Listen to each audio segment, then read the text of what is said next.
Tuesday night edition of the Anaheim Calling podcast, Taco Tuesday edition. So if you're out or you're recovering from Taco Tuesday, well, we've got a podcast for you. The Ducks win tonight 3-2 against the Nashville Predators, much to the dismay of my co-host here, Jake Rudolph, who I have never seen so thoroughly bummed after a Ducks win. This is you're really. I almost got to respect the commitment to the tankathon. I'm committed to the tank. What can I say? Committed to the tank. Yeah, I mean, you're sticking to your guns. I respect it. If there's one thing that you know about me, it's I'm committed to things. Committed to these bits.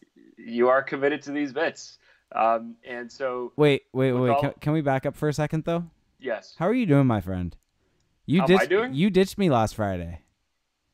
And, that's right. I haven't actually podded with you since that. No. I did a pod with CJ on Sunday. You did a pod with CJ because I had a beer league I ducked you on Friday. You ducked me on Friday. You didn't want to be on this pod. I ducked everyone on Friday, though. You didn't want to be on this pod. You specifically didn't return my text messages. No, dude. I was just not was not capable of returning your text. That was the problem. So are you okay? How have you recovered? I'm not gonna lie. Having paid a decent, I mean, the tickets weren't expensive.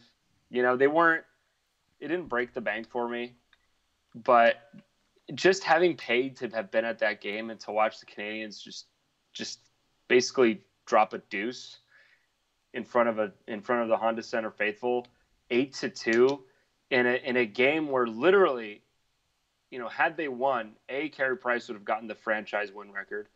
B, they would have done themselves a great favor in their playoff race. Had they won that game, they would be tied with Carolina right now for the last, among the last two wildcard teams. Instead, they are outside of the playoff picture by tiebreaker with Columbus. And so I just think back to that game, a beatable Ducks team, and it's disappointing. It was honestly, truly disappointing. But that being said, I was telling this to CJ on Sunday, the pod that you missed, by the way. Beer League. Some of us are committed to our beer league teams. Oh God, I'm gonna sidestep that comment. Some of us are actually training for the podcast classic. I'm gonna sidestep. I'm gonna spin move away from these comments. I'm gonna stiff arm these comments and get to the goal line here. What I want to say is that we should have expected Friday's game to happen, because the Ducks were playing really good hockey up until that game, but they had a league worst 4.4 shooting percentage since Randy Carlyle had been fired. It felt like they were actually due for a game like that. That was something that we had been discussing on this very podcast. And of course, it had to be my team that was in town for the PDO gods to put everything back into order. How was it seeing future All-Star legend, who knows what else, Troy Terry, destroy Carey Price? I mean, I thought Max Jones did a bigger number on Carey Price with his first career goal. That was a really nice goal by Jones. A goal, 2 assists, just a whole lot of wonderful from Troy Terry that night. Whole lot of wonderful. Well. Troy Terry also stole the show with the celebration of Max Jones's goal. Just so happy for his best friend, you know. Jake even celebrates Troy Terry's tweets. If Troy I don't even remember what this was, but sure. If Troy Terry has a good tweet, and he'll post the tweet to the Anaheim Calling Slack chat, and he'll put comment, goat tweet by Terry, goat, funny tweet by Terry, goat. This guy is a natural born comedian or whatever it is. I almost want to do a recap of Friday's game now. I do want to mention that expected goals were barely in the Ducks' favor. It was 3.3 to 2.8. Carey Price is bad. In favor of the Ducks. Carey Price is bad. I mean, honestly, if Carey Price had just been okay, the Canadians probably would have at least had a chance to win that game. Instead, they really, every time they struck back, it felt like the Ducks would just score 2 more. So anyway, I think we needed to get past this. Well, to be able to move forward. It's good to have you back. It's good to have you back. I was here Sunday. Sure you were. Let the record show that CJ and I recorded a great show that everyone should go check out. Yes. We recorded Sunday. Go check it out. It's on SoundCloud or our YouTube channel, people. And on Apple Podcasts. But all of this being said, there was a game tonight, though. Today, Tuesday, there was? March 12th, there was? 2019. You were there, Jake. You were actually I was? there. Oh, yeah, I was there. I was. You really don't seem all that enthused by it, but I'm very tired. Let's just go with that. Away we go here. So really not any news going to tonight's game. The only notable thing was that Ryan Kesler once again scratched. It sounds like he's nursing the hip right now. Yeah. It doesn't sound like he'll be playing too many more games before the end of the season. Well, it's interesting because the last time he was out, they made it clear that it wasn't his hip then. They made it clear that it was a hamstring. So what does that say that they're already out ahead of it, that they're saying this is hip? Yeah. I mean, hashtag buyout season. I don't know. I think that he pushed it. He gave it everything he had to get to 1,000. And now, I mean, it makes sense if they're going to just shut him down or if he's only going to play a handful more games. I mean, it actually makes sense. He shouldn't. What's the point in Ryan Kesler playing the rest of the season if the goal is to preserve him, assuming he plays next season? So, I don't know. Just makes sense to me. Bob Murray making the logical choices. As I think we're going to call him hashtag logical Bob, because since he's been taken over as head coach, most of his moves have been pretty logical. Has faith been restored in Bob Murray again? I mean, it remains to be seen. There's a lot of work left to be done. But as far as this season, he's at least proven that he's sane. Yes. That he can be rational, logical. That it seems like logical Bob. It seems like what I kind of said that whatchamacallit, that Randy was just kind of his blind spot. Yeah, every coach has that. Like every you said, general manager has like a blind spot. Every GM has the blind spot. Yes. So yeah, Ryan Kesler shut down. With that, not really any big alterations to the lineup.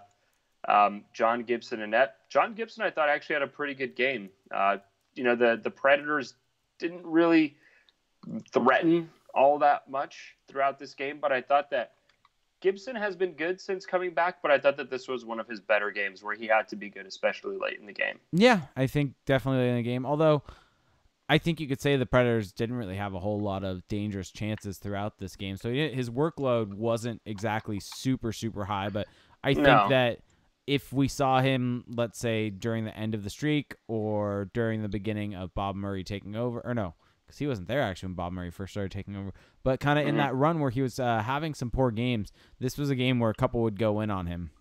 Oh, how did I not think of this? The biggest news that has surrounded the Anaheim Ducks in recent days, Getzlaf draft bobblehead. Oh, my God. How have we not talked about this God. yet? It's sweeping the internet. I'm going to find the picture and put it on the page for us as we go. But let me know your thoughts. This shows you how much I actually care about tonight's game. How much you just don't want to talk about it under any circumstance. What are your thoughts on the draft bobblehead? I think it's hilarious. It's amazing. I mean, for those who don't know, who don't have access to our post-game chat where Jake is putting up the image right now, the Ducks are releasing a bobblehead where half of the bobblehead, so it's split, right? So it's like when people wear split jerseys to games. It's half of Ryan Getzlaf, how he looked on draft day. You know, the fresh-faced, full head of hair, white Mighty Ducks jersey. There it is. Yes. And the other half is, modern-day Captain Ryan Getzlaf rocking the 25th anniversary jersey with the not-so-full head of hair.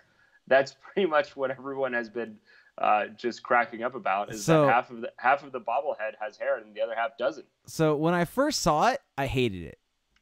I think it's hilarious. I think I had the gut reaction of, what is this that they are doing? It's kind of a monstrosity, but in a good way. What is this monstrosity?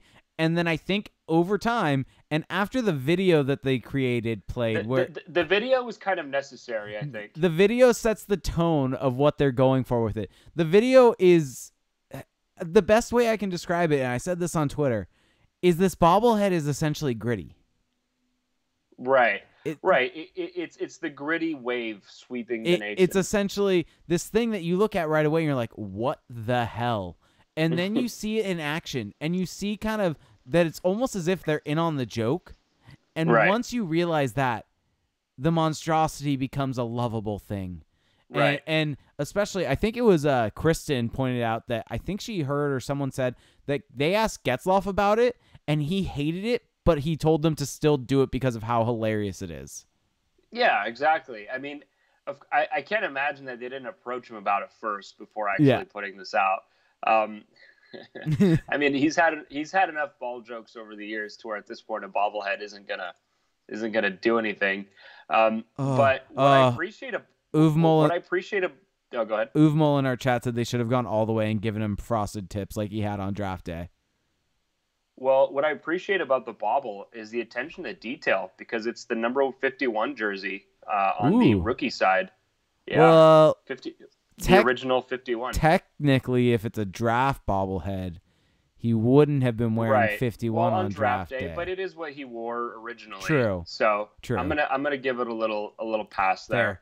Oh, sorry. Random side note. Speaking of rookie numbers, you know who's the last Duck to wear number 61? Corey Perry? Yes, sir. That was easy. And you know who's wearing 61 now? Troy Terry. Yep.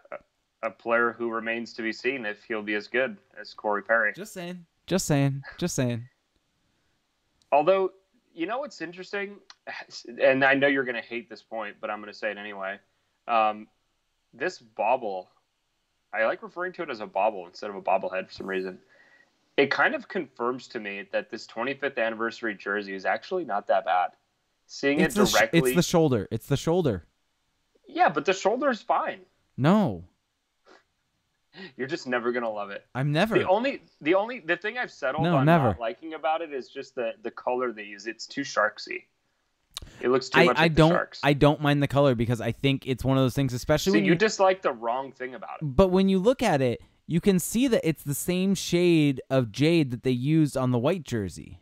No, it's on the white jersey. Okay. You can see on the white that when you see it go, it's the same color of jade. And especially when someone sitting next to me had on actually the old eggplant jersey, and then someone had that on the third, and it is the same exact color. It's the shoulders. I think it's a good jersey.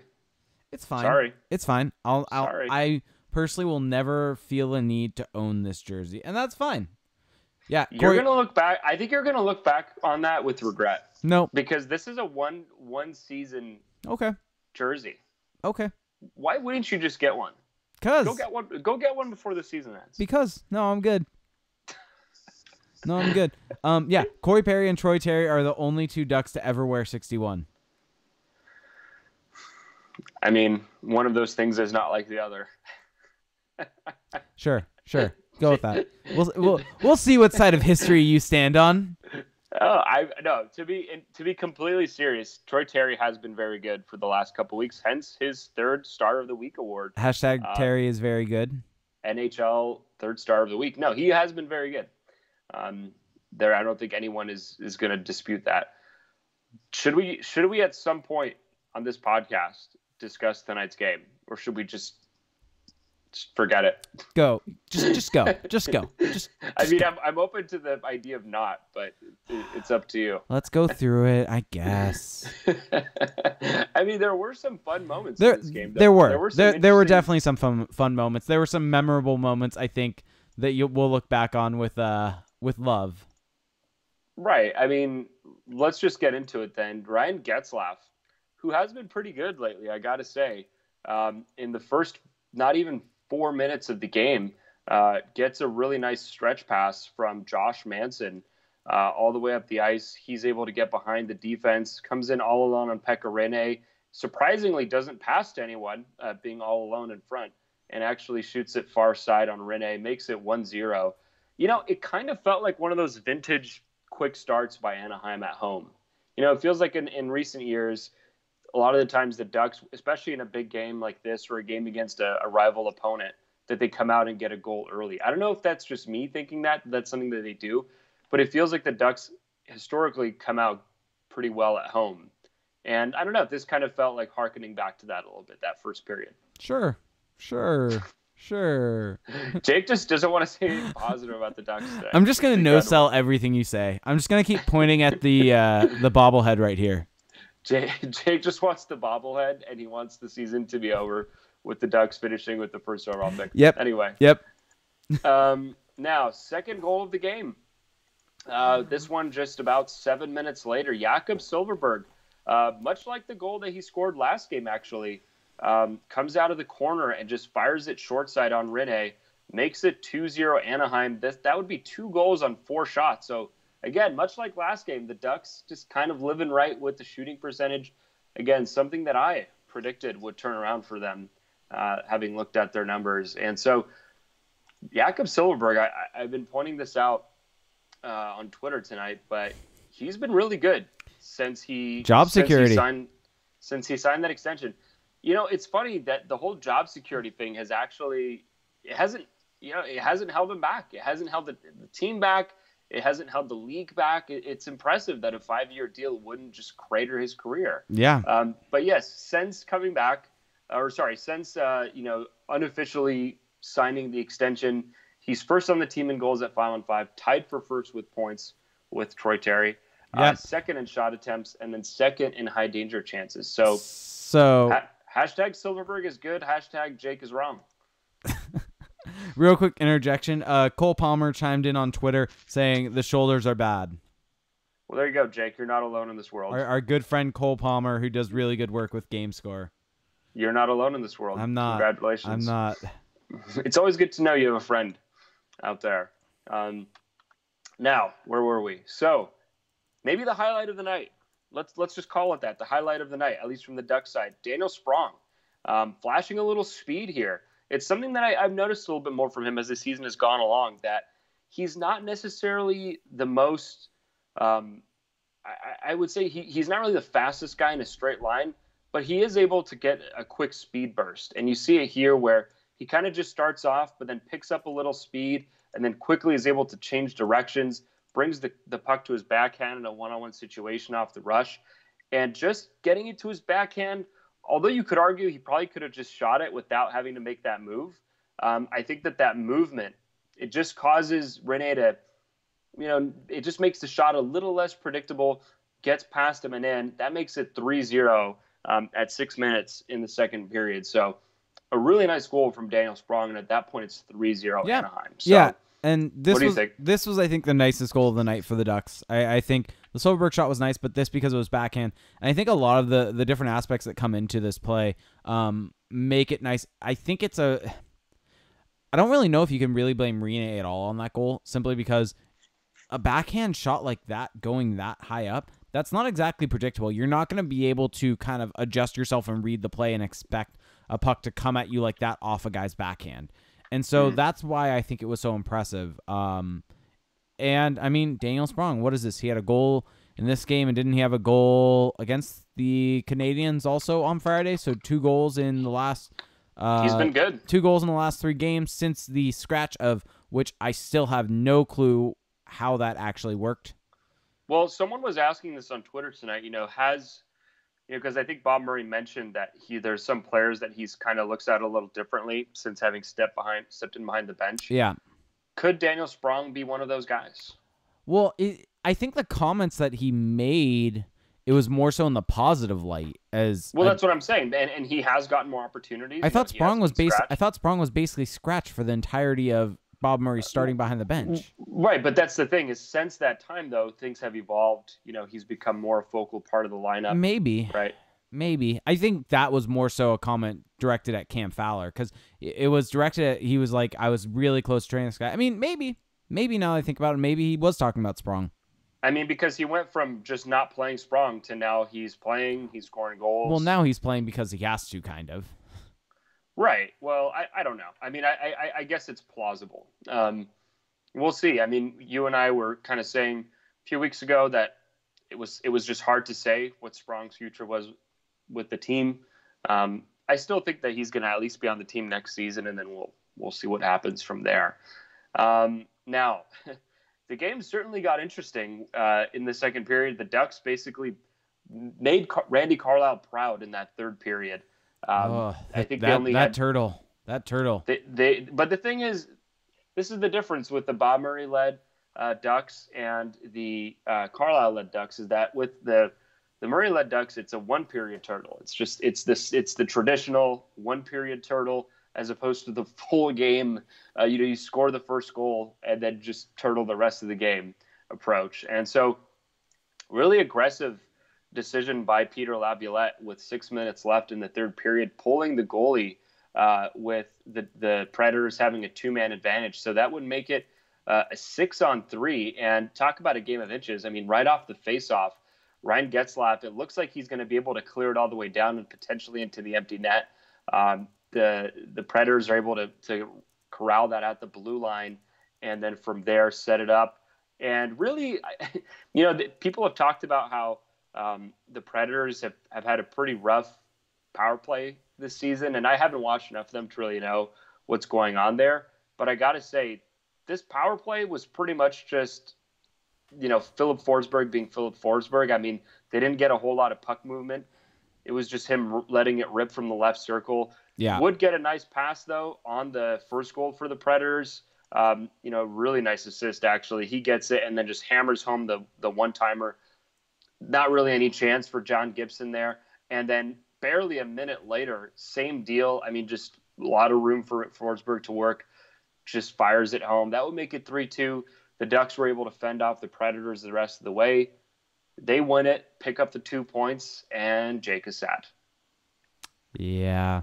All right, so my brief analysis of this game.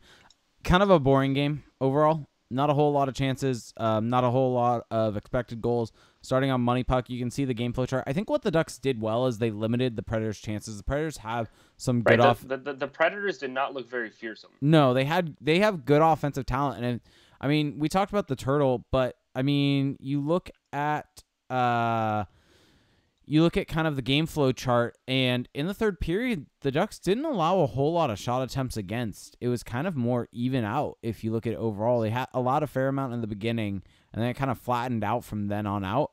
And then if you look at the heat map, there just weren't a whole lot of shot attempts overall by looking at the heat map. I mean, the Ducks had a little bit of them concentrating in front of the net. Same thing with the Predators, but overall, it's really not that many. And then when you go to Money Puck, you can see expected goals in all situations. It was 1.9 for the Predators and 1.69 for the Ducks. So, right, pretty low event, low scoring game. Pretty rare that you see it below 2 for both teams for the expected goals department. Yeah, so it's one of those games that, I don't know, could have gone either way. The Ducks did a good job of actually kind of defending and limiting chances against. The Predators have a good defense, so they did a good job of keeping the Ducks from creating chances. Overall, your boy PK Subban. By the way, Ducks fans, stop booing him. He's gonna be a Duck next year. Oh my God. God. We have to. We should talk about that little scruff or little. Well, you mean where Terry grabbed him? Well, no, it wasn't that. It was that. Subban got a penalty for falling. No, that wasn't the one I'm talking about. I'm talking about when him and Jones went at it. Oh yes. Well, basically Subban gave him a little shot, and then Jones retaliated, and then Subban was basically mad that there was no penalty. And so while Jones was getting into it with some other guys in the Preds, Subban was over there complaining to the ref, and of course, Subban got a penalty for slashing Jones's stick. Right.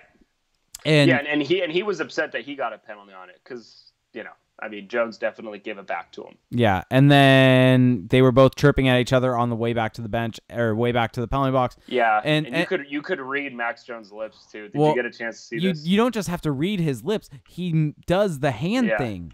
Well, he was literally saying, "All you do is talk." And then does the hand. And then does the hand. And I mean, Max Jones being injected into all of this, once he gets a little more experience, a little more confidence. His chirp game is pretty good. He's going to be a fun one. He's got some good people on the team to learn from with Corey Perry and Ryan Getzlaf and Ryan Kesler. Well, there's always been the Corey Perry comparable with Max Jones. True. Not necessarily because of the skill level, but just because, London Knights, kind of two-way, let's just call it plays on the edge type of forward. And so, I mean, it's fun. It's fun. I don't know how happy it makes his coach, but it definitely is fun to watch. I guarantee you his coach probably likes it. If the coach is Bob Murray right now, or with the coach being Bob Murray right now. Right. Well, right. I mean, Max Jones has been good. I mean, he's been one of the Ducks, I would say, 3 best forwards in this Bob Murray tenure. And I'm not even saying that just eye test level. I mean, all the numbers back it up. He's been getting lots of pucks on net, so he's definitely going to be a fun one to watch. We've mentioned this so many times now that it's kind of become redundant, but his stock has risen a lot this year in my books. Yeah.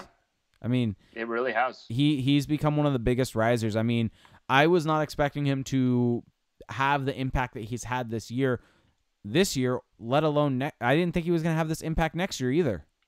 And so it's definitely, it's impressive. It's surprising. It also adds some hope for the future. So overall though, can the Ducks stop winning games so that we can not get closer to the Ducks stop winning games? Spoken like a true fan. Hey. I'm looking for the future. Team Tank knows it has no biases. It has no rivals. Team Tank has one singular goal. It doesn't take nights off. Oh God, that is so good. So one thing that I do want to point out, though, since the commentators were just oohing and awing over him all night, Cam Fowler had a pretty good game. I mean, him and Larson were, by the numbers, the Ducks' best defensive pairing. I thought that Fowler actually had a number of good moments, just overall, and so that's one pairing that's definitely working right now. Richie Getzlaf Sprong, 80.7 expected goals for percentage. Even Raquel Shore and Silverberg at over 60. And this is something I tweeted out during the game, but I think, and actually something that I think I brought up to CJ on Sunday. I don't think that there was a moment on Sunday where I called CJ Jake, and I felt really bad. But I called CJ Felix on Friday's show. It happens. It happens every time. It happens literally every single time CJ comes on. I feel really bad about it. Also, that means that you definitely didn't listen to the show you weren't on, and I only kind of listened to the show I wasn't on. I listened on Friday, but I thought that was a joke. You're talking about in the very beginning of the show? No, I halfway through the show, I accidentally called him Felix. Okay, yeah. I mean, no, the beginning was a complete joke. Okay, yeah, that's what I thought. But I was saying this to CJ on Sunday that Devin Shore has actually been looking pretty good lately. Yeah, he has. I think that he's looked good as a center, which is not something I expected. I think he's a lot more skilled than I think initially realized or saw. He looks a lot more comfortable now than he did early on, which shouldn't be a shocker, but he has looked good. Yeah, he does. I hate admitting when I'm wrong, but I think I'm gonna have to eat some crow on Devin Shore a little bit if he continues this, because he looks good, and if he keeps this up, then good for the Ducks. Maybe the Cogliano trade was good, and I'll have to eat crow on it. The fact that they got a guy who presumably will be getting better at least for the next 2 seasons, that's a good spot to be in. It is crazy though. I mean, again, although Silverberg was in the lineup tonight, no Cogliano, no Kesler. That era of the Ducks, and we're seeing kind of this lineup it's shifting, really working, that they've pretty much just completely moved on. And another thing I wanted to mention to you, although you're not really a Corey Perry fan anymore, you're strictly Troy Terry. I mean, there's still Corey Perry love from in my bones, but majority of it's directed at you're actually admitting that I'm somewhat right there. No. But so one thing I wanted to bring up, did you notice that Perry did not play at the end of the game on Sunday? Did he? I feel like he didn't play at the end of tonight's game either. The last 2 minutes on Sunday, he just did not play. So, and Troy Terry was out there the entire time in the last 3 or so minutes on Sunday. I'm trying to look at the shift chart right now for tonight's game because it didn't look like he played that much in the third period. No, he really didn't play a whole lot in the third period tonight. I think that Corey Perry falling out of favor a little bit with head coach Bob Murray? No, I think he's just trying to get minutes around. I mean, what if it's a thing of not wanting to add minutes onto him? Maybe.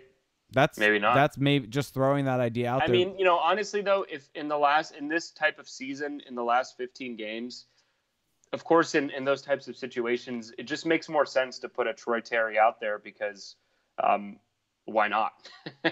You'd rather see what he can do. You already kind of know what Corey Perry will do in those scenarios. So I could see it from both sides. I just find it interesting that you would think that he would be out there in those situations. Yeah, I think right. I honestly think there may be a certain mentality of not wanting to play him over a certain amount of minutes to not add that wear and tear to his knee. Yeah, I mean, that would make a lot of sense. Again, logical, Bob. If these things are true, then I think that you can call it a job well done by Bob Murray so far. Okay, anything else you want to add, or should we jump into some questions here? Let's jump into some questions. So, for those of you watching the recorded version of this on YouTube, if you don't know, we do put these videos on YouTube. You can like and subscribe to the channel, wherever that is down, something there. Yeah, you're officially a YouTuber now. Oh, officially. If you're listening to the recorded version of this on SoundCloud or Apple Podcasts or Stitcher or wherever you find us, we also do a live version of this show at twitch.tv/Anaheim Calling SBN, where you can watch us and interact with us live. It's a really good time, and you can support us on there in a way that's completely free to you, and it helps out a lot. If you have Amazon Prime, you have Twitch Prime, and you get one free Twitch Prime subscription each and every month. After 30 days, you do have to hit that subscribe button again at the top of the screen. That one is over there somewhere, something like that.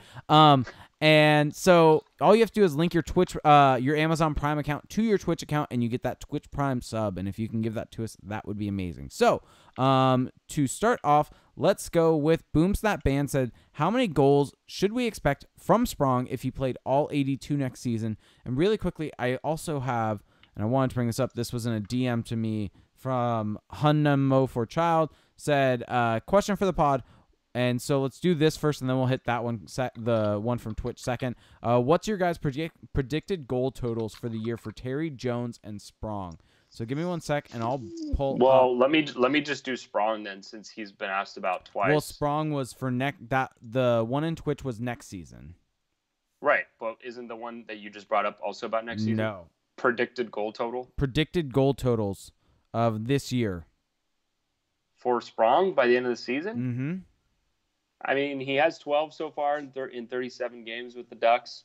He has 12 on the year. I think he'll probably finish with 15. I think that's going to be my hot take.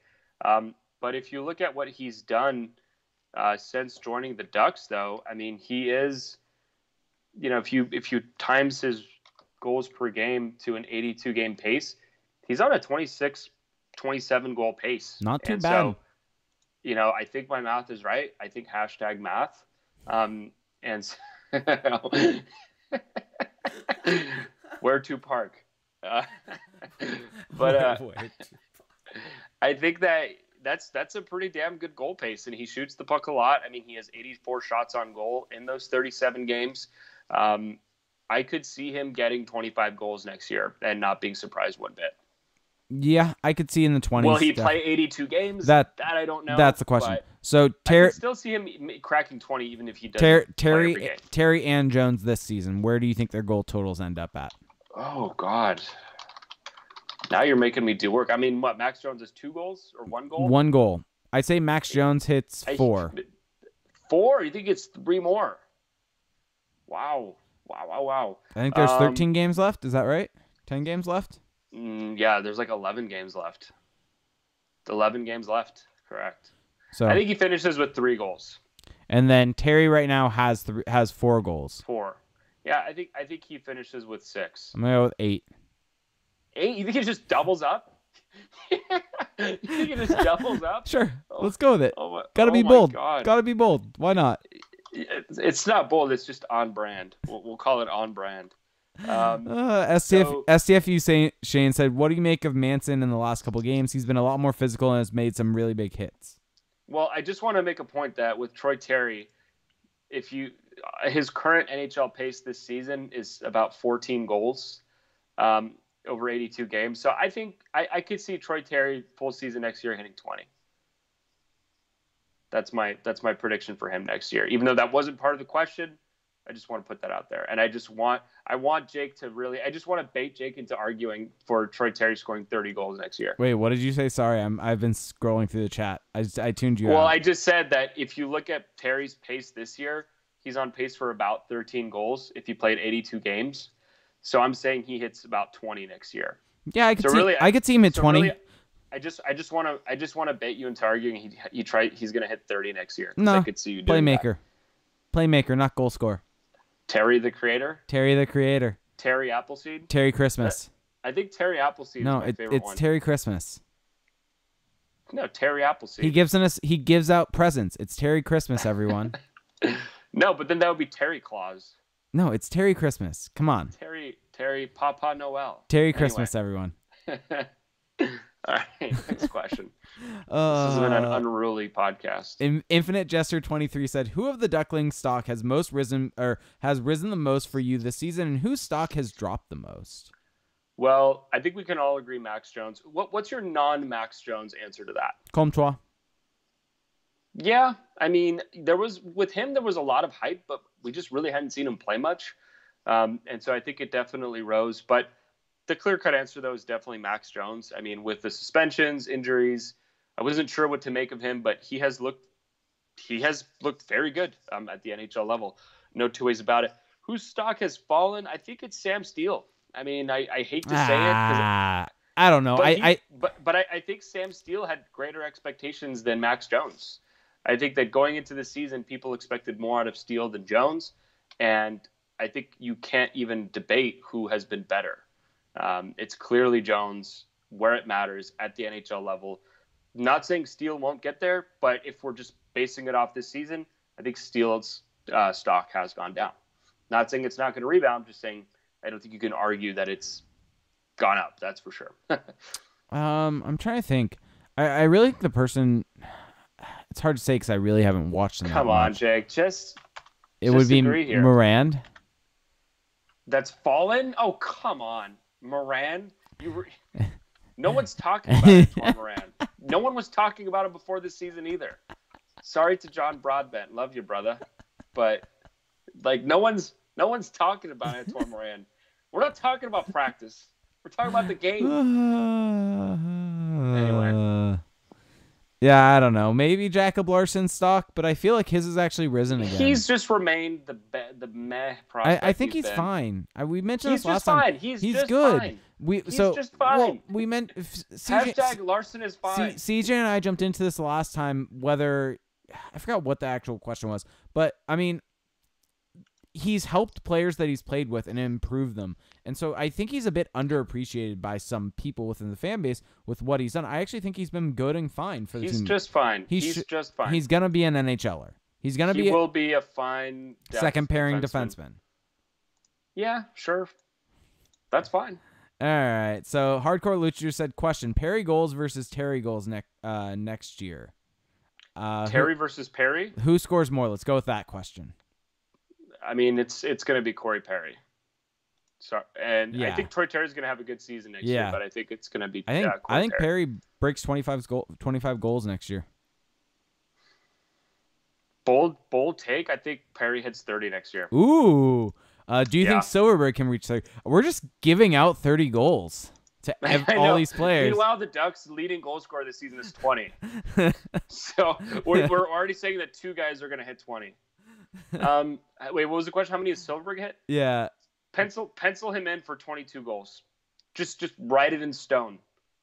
Write it on marble.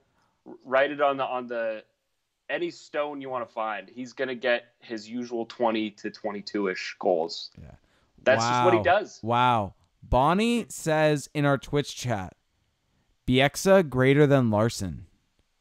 Come on, Bonnie. Bonnie's had a couple. Bonnie. That's the only explanation there. Bonnie, come on. It sucks because I can't see the Twitch chat tonight. There's like a weird glitch going on with my computer. Weird glitch. I think the weird glitch is just bad internet. Weird glitch meaning he hates everyone in the Twitch chat. Yeah. That's exactly what that means. All right.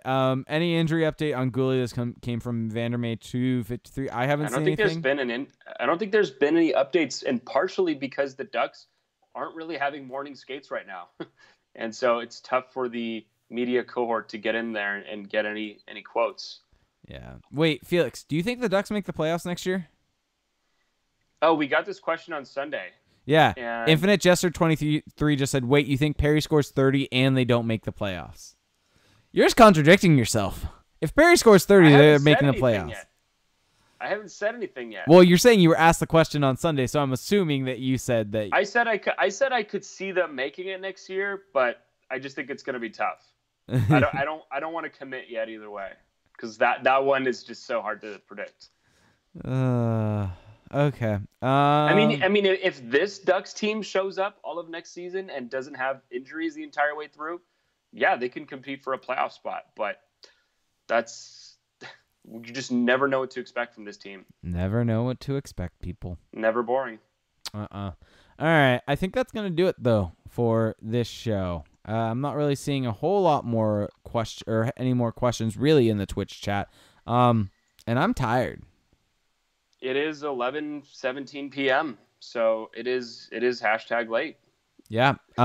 You want me? We got a new Apple Podcast review. We did. Let's jump into it. This came from Wordmaster17, Best Ducks Podcast, 5 stars. After a good or bad game, Anaheim Calling never fails to entertain. Great people, Jake, Felix, and CJ, breaking down each game. Live Twitch streams is the best way to talk and listen about the Ducks. Keep up the good work, guys. Bionic. Thank you, Bionic. I actually see you in the Twitch chat tonight. So thank you so much for that review. Yeah, that's really appreciated. And if you've been enjoying the show and you want to leave a review so that we can read it out loud. I combined out loud and live into one sentence. Anyway, for us to read it live on air on the show, go to Anaheim Calling. Just search Anaheim Calling, or even just search Anaheim Ducks on Apple Podcasts, and then leave that rating and review. Helps the show tremendously. Yep, and we now have T-shirts. So for those of you that are looking at the now have T-shirts. For those of you looking at the screen, you can actually see the T-shirts, and I'm putting it into the Twitch chat right now. So for anyone that's interested, but through the podcast logo, we got it created on a unisex shirt, a woman's tank, and a sweatshirt. So for anyone that's wanted to support the show and rock any swag with the logo on it, and not gonna lie, I'm a fan of our logo. I've already gotten my shirt. So if you've ever wanted to order your own, God. Anyway. Really quickly, Bonnie said Eric Stevens said something about Gooley. Said upper body is getting better per Ducks assistant Marty Wilford. Hope is he'll start skating again soon, like his tools, and want to see more of him. So thanks, Bonnie. All right. Now, definitely go and check out the shirts. They're really cool. Trust me, I will be buying one. We're going to put the link in the description for the pod. So whatever medium you're using to listen to the pod, it's going to be in the description. Don't worry. And you can follow that link and help support your show and look cooler than all your friends when you go to the Ducks game, or when you go to the gym, when you go to groceries, whatever it is that you do, you will look cooler than the average person. Your coolness per 60 will go up.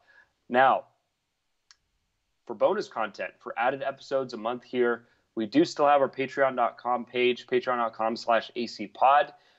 Don't have a bonus pod yet up for the month, but believe me, we will have those up as we always do. And we're going to have a lot to talk about with the playoffs rounding into form here, with different Ducks topics to get into. So that's patreon.com again /acpod, $5 a month. You get 2 bonus episodes. You'll also have access to our Discord chat, where basically if news are breaking throughout the day, it's going to be a lot of fun when the draft and free agency roll around. We'll be able to have a live chat, a live kind of breakdown of it as those news come in. And at the $1 tier, if you just want to support the show with the $1 pledge a month, you also have access to that chat. Now, we also, since we were able to reach our $200 a month goal, we will have a watch party. And I believe that will be on the 23rd. It's March 23rd. The details for it can be found on the Patreon page. If you're a patron, you can see the details of it. If you aren't a patron, sorry, you cannot. It's meant for patrons only. Patrons, you do get a +1 with you. Please let me know if you're going to be making it by commenting in the on the Patreon page with your name, or not with a name, just if you're going to make it or not in that comment section. That just allows me to get a head count, and whether or not you're going to be bringing a +1 with you. It's going to be a really good time. It's for the Ducks Kings game. It's going to be starting at 6, and so that is March 23rd. So what is that? Help Jake help you. Yeah, it's going to be a good time, It's gonna be Saturday. While you were talking about different things, I ran a tankathon lottery, and look at what I got. The Ducks with the first overall pick and the Kings with the second overall pick. Oh, what a time to be alive. So Kakko to Anaheim is what you're saying. Would the Ducks take Kakko over Hughes? Maybe. I don't know. They have been scouting heavily in Europe this season. I want Hughes. I've committed my. You're just dead set on Hughes. I've committed myself. I've committed to the bit. I mean, as the Avalanche have shown, though, you are fully willing and able to jump off a bit. Oh, if need be. No, bits go season by season. I don't know about that one. I don't know if I should respect that or not. Anyway, all of this being said, Jake already mentioned it, but I'm going to reiterate it. To join us after the game, we have a lot of fun with our twitch.tv/Anaheim Calling SBN feed. Basically, you get a video stream of us doing the pod, as well as there's a scoreboard. There's Jake gets in cool graphics, stats. It's a lot of fun, but most importantly, there's the live chat with everyone that's in the Twitch stream, and it's a lot of fun. There's just a lot of ridiculousness, but also some great questions, great comments. It's just a fun place to be. I think that the instant reaction aspect is really a cool little thing that we bring to the table here. Now, of course, there are still the tried and trues. We are on Twitter. But before we mention that, though, we do have to keep pushing the YouTube page. Jake, do you want to let people know a little bit more about that? Since it's something that we kind of overlooked for a little while we were working on other avenues, but a lot of people listen on YouTube, and so we are now on YouTube. Yeah, so if you search for Anaheim Calling SB Nation, you will find our YouTube channel. And please subscribe. By subscribing and hitting the notification bell, you will get a notification whenever any of our videos go live. And if you can like those videos, that helps. By the way, in the Twitch chat, we're getting requests for drunk podcasts. Maybe on Friday. Friday they're playing the Avalanche. It might be time. It's been a while. That might be able to be arranged. I have a little work function that evening, so we'll see what kind of shape I'm in when I get home. Drunk podcast, everyone. Possibly on Friday. Possibly. They take a toll on the body. I went to the doctor today, and they asked me about my alcohol consumption, and it was a tough conversation to have. Also got my flu shot, really important, and tetanus shot. And my tetanus shot, yeah. I think the real reason why the Ducks won is because Felix got his tetanus shot. I think somehow someone needs to find a way to get tetanus or get something. To go step on a nail. Yeah, step on a nail, and the Ducks will start losing again. Oh God. Anyway, let's move on from that horrific imagery. We are on Twitter. Jake is on there at RainierGames91. I'm on Twitter at Felix_Sicard. Check out AnaheimCalling.com. And, of course, at Anaheim Calling on Twitter. That is going to do it for us tonight, guys. We will catch you at the next show, and we will talk to you soon. Thanks for listening. Bye.